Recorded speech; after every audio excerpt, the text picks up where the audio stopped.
Dengan rahmat Allah Subhanahu wa taala, Tuhan yang Maha Esa memperhatikan Permensos nomor 128 tahun 2011 tentang KSB.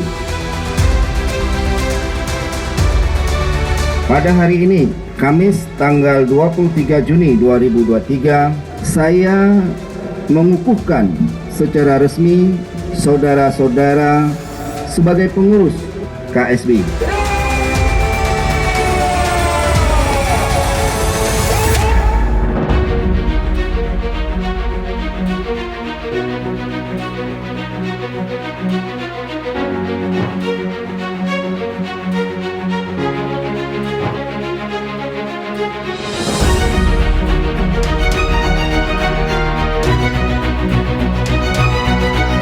Hadirin sekalian, dalam simulasi ini kita akan memperagakan masyarakat Kampung Siaga Bencana dan juga masyarakat Kecamatan Lembah Selawah, di mana seluruh masyarakat beraktivitas. Ada yang jadi guru, bertani, bahkan ada yang jadi nelayan.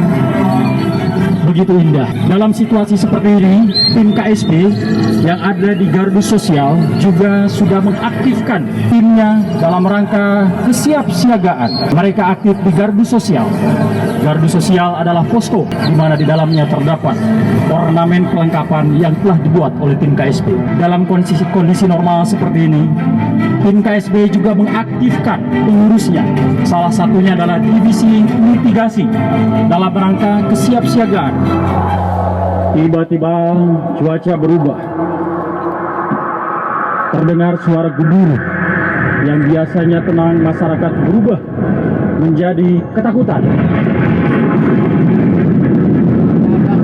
Anak-anak berlarian. Mereka bingung kemana mereka harus pergi.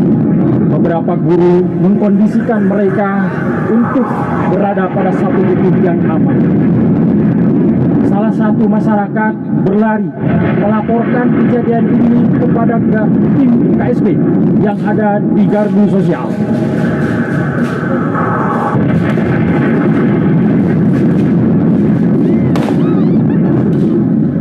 Letusan terus terjadi, menggambarkan erupsi gunung terus berlanjut.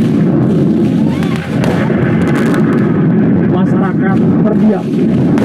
Sementara di gardu sosial, tim KSB segera mengirim tim TRC untuk menuju ke lapangan. Kepada tim TRC segera merapat ke gardu sosial. Tim TRC menuju ke gardu sosial untuk melakukan koordinasi. Mereka ditugaskan untuk memastikan apakah kejadian ini berdampak besar terhadap masyarakat setempat. Tim TRC turun ke lapangan, berlari dengan tugas untuk melakukan asesmen. Inilah tim TRC Kampung Siaga Kecamatan Lembah Selawah. Kita lihat tim evakuasi turun ke lapangan menggunakan alat apa adanya. Ada kursi di bawah, ada tiang di bawah, ada juga yang bawa becak di sini. Nah, ini potensi sumber daya yang ada di daerah. Tepuk tangan. Beginilah kesiapan yang harus dimiliki oleh masyarakat dalam penanggulangan bencana. Bahwa mereka harus melakukan respon pertama ketika terjadi bencana. Mereka melakukan pertolongan dengan apa adanya. Kemudian, karena dibutuhkan shelter untuk pengungsian, KSB segera memanggil tim shelter untuk melakukan pendirian shelter. Kepada tim shelter segera merapat ke gardu sosial. Tim shelter yang sudah dilatih mendirikan tenda. Salah satu bentuk shelter yang dimiliki oleh Kementerian Sosial, yaitu tenda pengungsian. Berlari mereka mengambil tenda, kemudian didirikan tenda di tempat yang aman sesuai dengan arah jalur evakuasi. Sementara tim evakuasi sudah membawa korban digandeng, itu nampaknya korbannya pingsan. Ya, sesuai jalur evakuasi dibawa mereka menuju ke tempat shelter.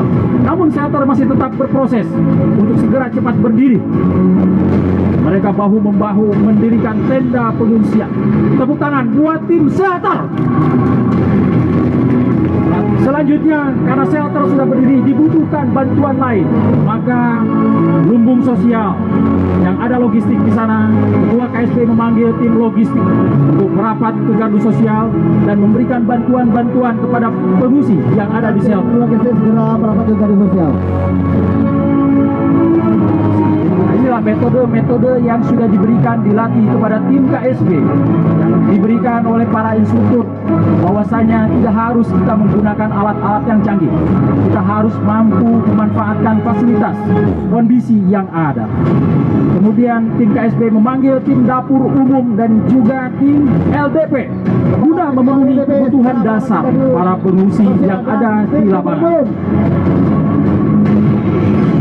Inilah uji SOP, di mana secara runtut KSP sudah mengetahui alur di mana saat terjadi bencana maupun pada pra bencana, yaitu mitigasi bencana.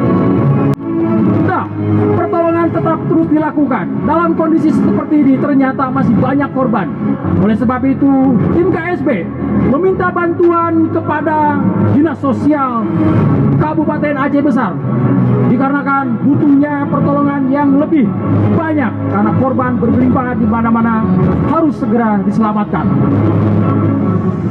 Atas perintah Bupati Aceh Besar, turunlah tim penanggulangan bencana. Kita kasih tepuk tangan.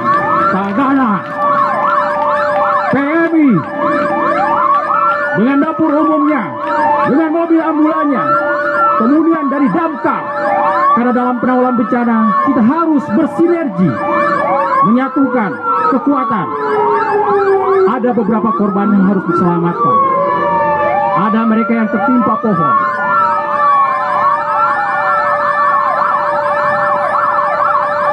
Ada bantuan yang tidak bisa diberikan kepada masyarakat, maka dibutuhkan tim vertical rescue. Di sana ada Tagana yang menggunakan perlengkapan vertical rescue.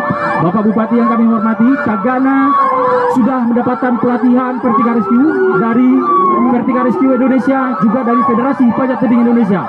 Dan Tagana Aceh pernah menjuarai lomba vertical rescue di Jambore Tagana. Kita tepuk tangan buat Tagana Aceh. Inilah kekuatan kita, tim penanggulangan bencana dari PMI, Puskesmas, semua kita bersatu untuk penanggulangan bencana. Pelatihan ini hanya 3 hari, tapi mereka sudah cukup pekatan dan mengerti tentang SOP yang sudah mereka buat sendiri. Inilah tim KSB yang luar biasa. Kementerian Sosial menggagas beberapa program terkait dengan penanggulangan bencana berbasis masyarakat. Diharapkan kita bisa melaksanakan kesiapsiagaan sesuai dengan Undang-Undang Nomor 24 Tahun 2007 bahwa masyarakat wajib ikut serta dalam penanggulangan bencana. Karena wajibnya itu masyarakat, maka masyarakat tentunya sebagian masyarakat harus diatur, harus dilatih, harus diberikan penyuluhan bahwa itu dasar dalam rawan bencana. Jika terjadi bencana, kita sudah siap menghadapi atau bisa menangani bencana sendiri sebelum bantuan dari luar datang. Saya baru kali ini Pak melihat kampung siaga bencana dilaksanakan meriah dengan ada saya itu 27 ucapan di sini. Sepanjang saya ikuti kegiatan kampung siaga bencana sejak dicanangkan tanggal 12 Oktober tahun 2010 di Kuningan, Jawa Barat, baru kali ini lihat seperti ini. Oleh karena itu, kami mengapresiasi pelaksanaan ini karena ini adalah bagian yang sangat terpenting bukan paradigma penanggulangan bencana ini termasuk Aceh Besar. Kita terus untuk Aceh Besar. Di mana kegiatan ini bertujuan untuk yang pertama memberikan pemahaman dan kesadaran bagi masyarakat tentang bahaya dan risiko bencana. Yang kedua, membentuk jejaring siaga bencana berbasis masyarakat dan memperkuat interaksi sosial anggota masyarakat. Yang ketiga, mengorganisir masyarakat terlatih siaga bencana. Yang keempat, menjamin terlaksananya kesiapsiagaan bencana berbasis masyarakat yang berkesinambungan.